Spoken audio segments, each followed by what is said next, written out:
Mike, guess what? What? It's our first ever mini-sode. Dun dun dun. It's also Father's Day, so we couldn't not release an episode despite actually having another episode and not have top 5 fictional fathers. Happy Your Father's Sperm Works Day. Well done, you. And I just realised it's my first Father's Day. Oh yeah, that's cute. Yeah, I've literally just realised that. That's exciting. Obviously, it's not Father's Happy Day right Your now. Sperm Works Day. Well, because it's a mini-sode, should we get straight into this list? Let's do it. Right. We don't want people talking too much about our sperms. I don't know. Maybe one day you'll get a Happy Your Sperm Works Day. Thanks, mate. Yeah. If not, I'll just say, Happy Your Sperm's doing okay at the moment. You think? Yeah. I don't know. Well, I played it's Football Manager. doing what it needs to. I played Football Manager for 3 years on a laptop at uni that was just sat on my crotch, so who knows if they still work. Right. Right, Mike. Let's hear your number 5 pick for your top 5 fictional fathers. So I've gone with, purely because of one scene. I actually don't really remember. Maybe it's a bit of a cheat. How much of a dad he was. I remember him more as Uncle Phil, and that's from The Fresh Prince of Bel-Air. And then that's that heartbreaking scene in The Fresh Prince where Will Smith's character. Oh mate, I'm gonna cry. I know, where his character's so. Will Smith's character's so sad because his dad always, leaves and he's like, I'm not good enough. And Uncle Phil's just there as this, like, strong father figure. He's like, I'm here. And, oh my God, even just talking about it. If you've seen it, if you know, you know. If you know, mate, you know. Genuinely annoyed that I didn't pick that. And I'm just reevaluating all my life choices right now. How did I not pick Uncle Phil? He came to me right at the end, if it helps. Yeah, that's actually... Because he's not Will's father, he's Colton's father, but he is the best father figure for Will at all moments. He needs him. Yeah, he's a strong father figure into him, what he needs to be, Yeah. but he's also compassionate, as you see there, and yeah. And you know it works when, legitimately, how many people were upset, not about the actor James Avery, I believe, upset that Uncle Phil had died in real life. Like, nobody went, James Avery's died. I'd say majority of people went Uncle Phil from Fresh Prince of Bel-Air's side. Yeah. Because he's just a great character. He was, and he was a big part of people's lives, I think, growing up, wasn't he, watching that show? Yeah. I'd say was a big part of mine, because I grew up watching the show. Yeah. All right, great number 5 choice. I'm going to go slightly the other way. My number 5 is Anakin Skywalker. Wait. What? Didn't say that they have to be amazing fictional fathers. No, just top 5. Yeah. And he's a great character in himself. And his redemption at the end comes from the fact that he is Luke's father. He sort of realises what he's doing wrong and has this redemption moment where he throws Emperor Palpatine down I'm not sure what it is, a chute of some sort, on the Death Star. And that's like his redeeming moment where he actually becomes a father to Luke. Yeah, and you see that in the Ghost, don't you? That he's no longer the Vader Ghost. Oh wait, is that in the remaster? No. He's even in the remaster, even in the original, he was David Prowse, I think. I'm pretty sure. No, David Prowse might have been the voice. It was someone else who did the. No, David Prowse, I think, was the physical character. But there was someone else, I think, who did the. The voice acting was different. As the guy who did The Lion King. Yeah, James Earl Jones. Yeah. But I think there was one other actor who did the actual physical Darth Vader. Oh God! So they had 3 Darth Vader actors. Yeah. Wow. But either way, the fact he isn't his scarred personality. I'd say actually, to be fair, it does work better with the remasters where it goes back to Hayden Christensen. Yeah, it's sort of him, and it's showing. No, I'm returning back to the stage before I went evil. Yeah, and I'm a good person again. Yeah, strange choice, but I respect it now you've explained it. You're welcome. Because memorable father, definitely. Yeah, definitely. Right, Mike, number 4. I guess like you, an unconventional choice, so I shouldn't have given you shit, really. But Walter White from Breaking Bad. Okay, yeah, again, we've discussed, I've not watched it, but I know enough about the character. So, in a lot of ways, he's not a great dad because he actually gets his family in actual trouble with both the authorities and gangsters, whatever you want to call them, drug dealers.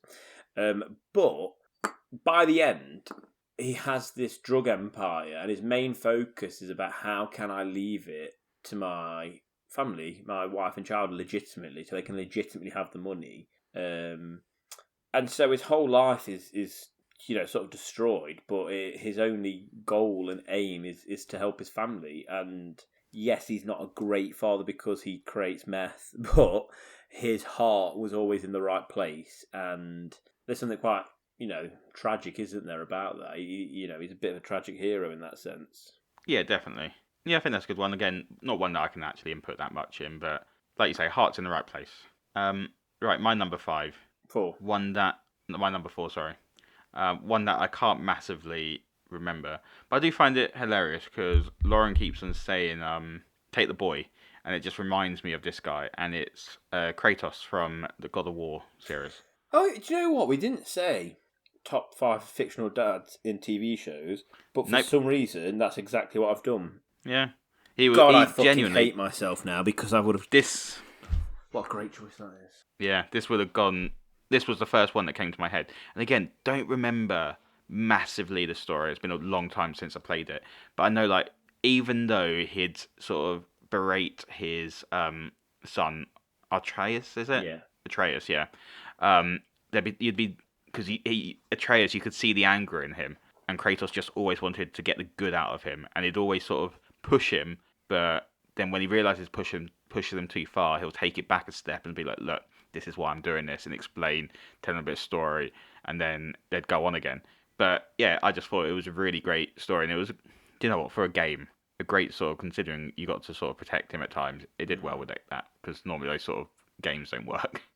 Well, I played the first two and finished them years and years ago on the PS2, and then Yeah, I only played a little bit. I played 5-10 hours of God of War. Was it just God of War? The new yeah, it one, was just yeah. God of War.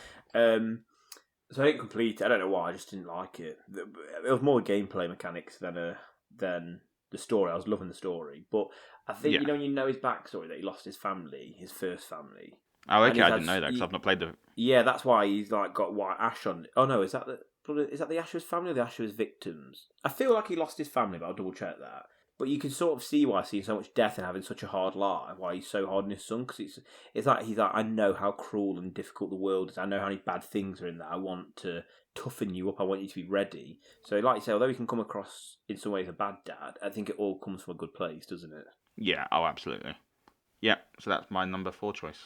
Solid choice, and I hate myself for not thinking about games and books. Right, number three, Mike. Oh, I fucking love this guy. I want him to be my dad, and that is Sandy Cohen from the OC. And if you know, you know. I've not watched the OC, but a lot of people talk about Sandy. Oh my god, Sandy's so good. Like he lives in the OC, Orange County, in this rich area of California.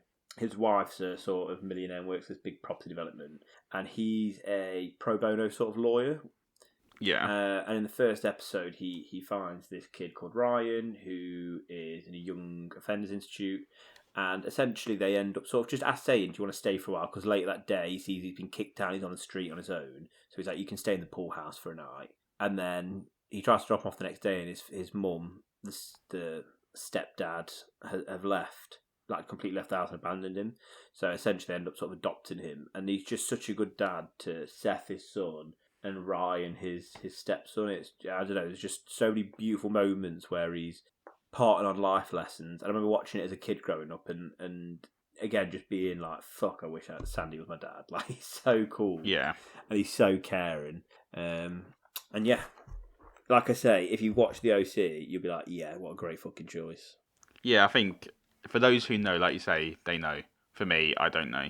And it's So hard I to don't know. explain because he's just like a normal dad. It's not like a god or a meth lord or whatever. Some of the other picks have been a Sith Lord, or as iconic as Uncle Phil. But if you've watched the show, because like I said, there's nothing like one big moment where you're like, oh yeah, this is what it is. It's just every episode, every little moment, his sense of humour, his caring nature, the lot. Yeah. No, good choice. My number three, I'm worried, is on your list. I was hoping it was going to be your number three, but it's not. But I feel it was going to be higher. Mm-hmm. I'll say it just in case. Phil Dunphy. That's my number 2. Oh, well, that's fine then.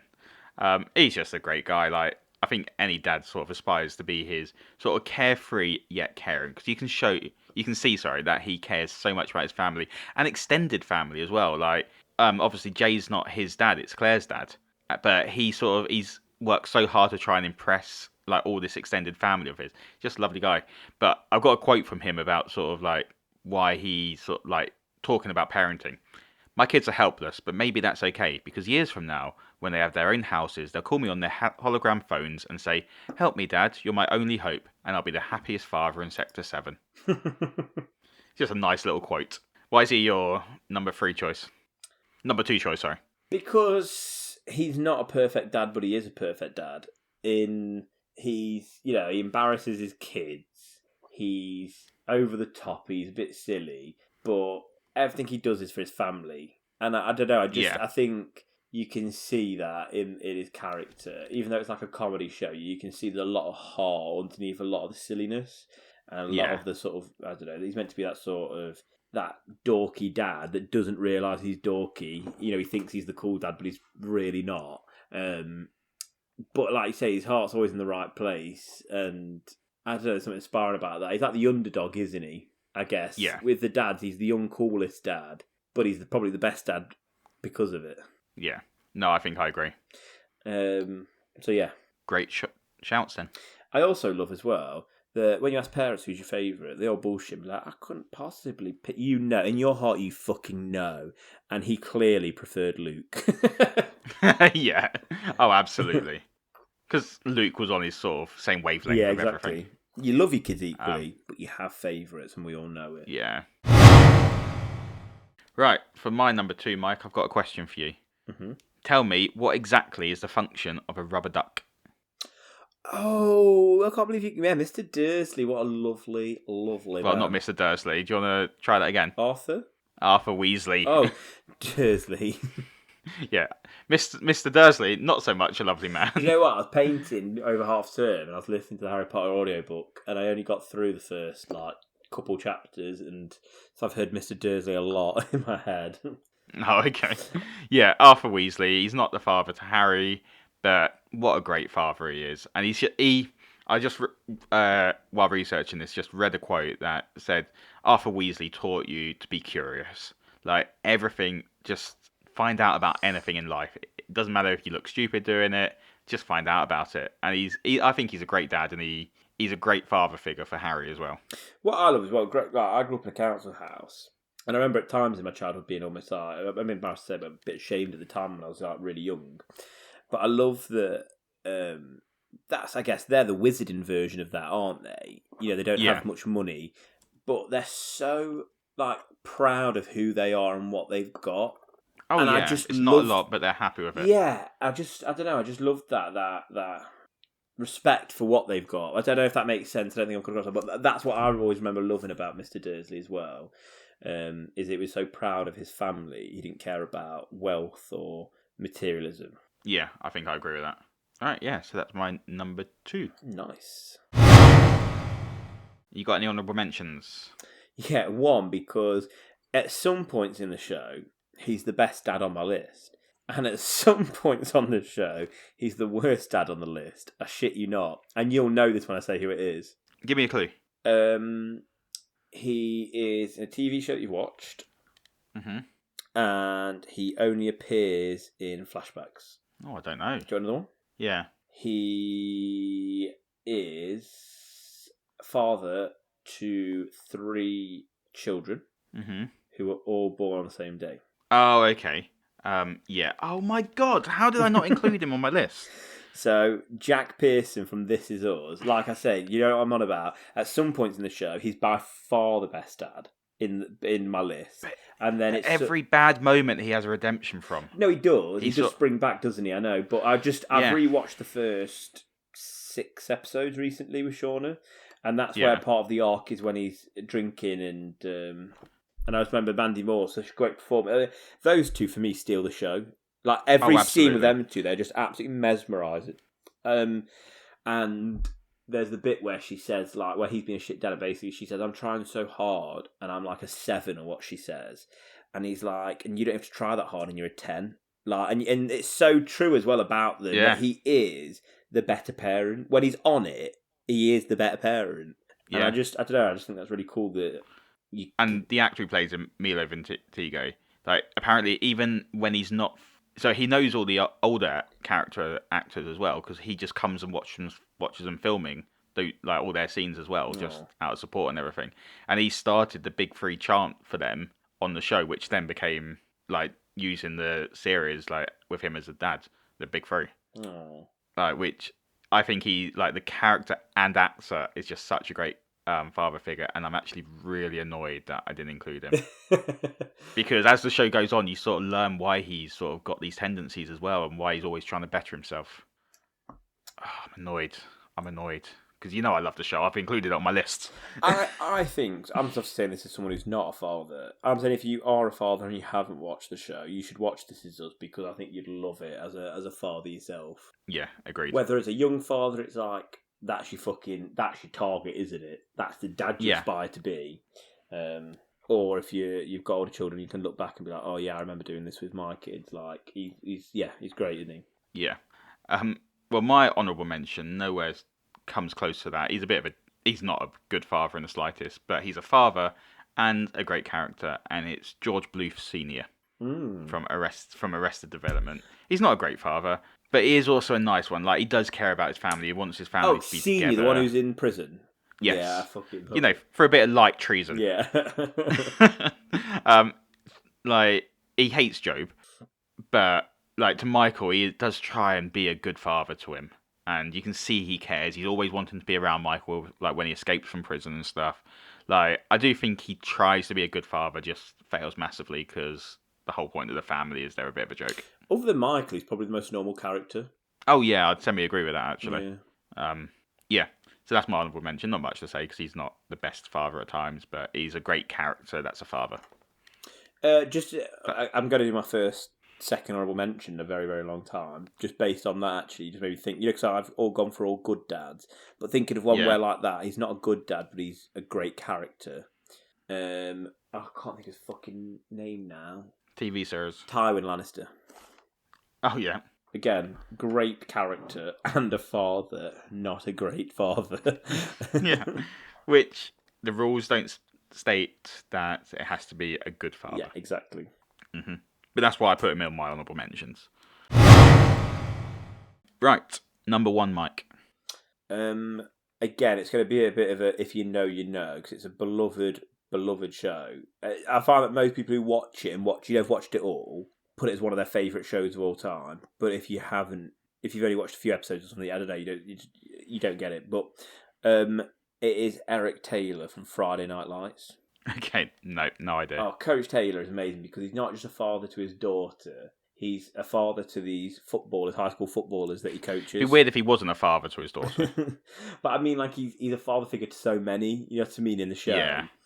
And he's so great because he's hard on them, but he cares, and like he's what I love about him as a father as well, compared to most of the fathers in TV shows, is you find that the father in terms of when they've got a wife and they've been it's a TV show that's been going for a couple of seasons.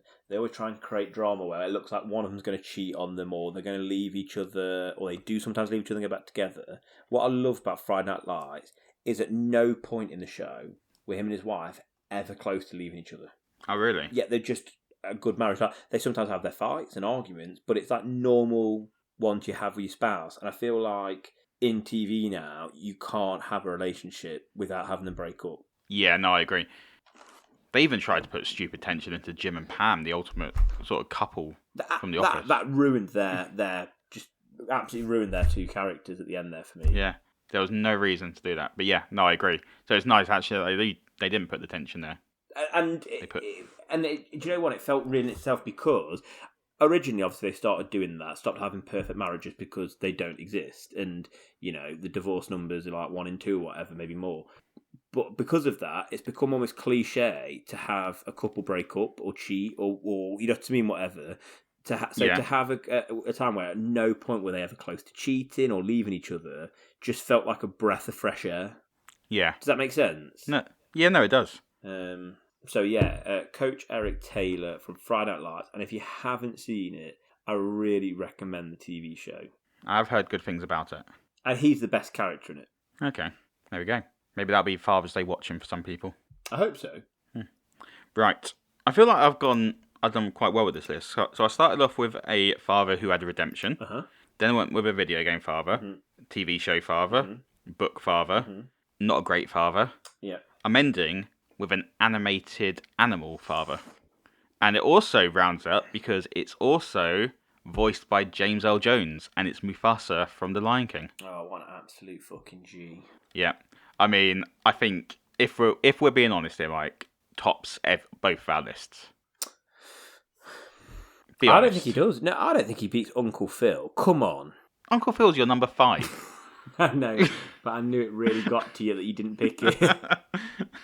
Yeah, I did a bit. No, he is the quintessential father figure. Like, he's always looking out for Simba and Nala, because he is technically Nala's father as well, because of the way the lion world works. Say what? I know, right? Google it. The father, also the king of the pride, is the one who has sex with all the female lions and produces the babies. Maybe Nala's mum's for a different pride. Maybe, but she's not. Forgetting about the disgusting icities of the Lion Kingdom world, the actual Lion King itself, he's a great father. Obviously, the whole arc revolves around his sort of death, but his death comes from just trying to be a good father and trying to save Simba. Like, he is a great father, and like, just the image of him in the sky, sort of talking to Simba, is just so iconic and fantastic. And I cry every time I watch the animated version. I went to the stage show and cried when Mufasa died, and when the live action, CGI movie came out, I cried when he died there. Like, it goes to show what a great character the character is, despite being on screen for very little. Yeah, and I tell you what, I don't know if he's necessarily the best father on here, but what I will say is a trope, or something that all father characters seem to have, good or bad, is that they all try and pass on fatherly advice to their children. Yeah. Like I say, whether it's in a good way or a negative way. And out of all the fathers on both our lists, his is by far the best. Yeah. No, I agree. And yeah, just love him. So that's our top 5 list. Some good fictional fathers there. Now then, normally we struggle to end these podcasts, Mike. But it's a minisode, so we can't dabble on too long. No, so what we're going to end with instead is we're going to be setting up a poll for our top 5 Father's Days. And we want you to vote. Who would you pick as your top 5, or number 1 at least, father? And let's see who wins, and we can get an overall best dad. So are we going to, in the poll, include just our 10 that we've mentioned? Yeah, 12? I think our top 10, our top 5s and our honourable mentions, would you say? Yeah. Or have maybe an other category for any that people think we've missed, and they can comment on what their other would have been. Yeah, sounds good. Perfect. So, Happy Father's Day to everyone, and we will see you all next week. And don't forget to rate and subscribe. And check out our full-length episode this week, which is what, Michael? It's our... I'm not sure what we're going with, the title of it, but top 5 E3 games reveals. From E3 reveals 2021. Oh, okay. Top 3 20... Top 5 E3 2021 reveals. I think that's the best way to phrase it. Yes, that is. Because we've got to get the 2021 in, because we can probably do this year after year. Yes, exactly. Yep. All right, thanks for listening, guys. Have a great Father's Day. See you later, everyone.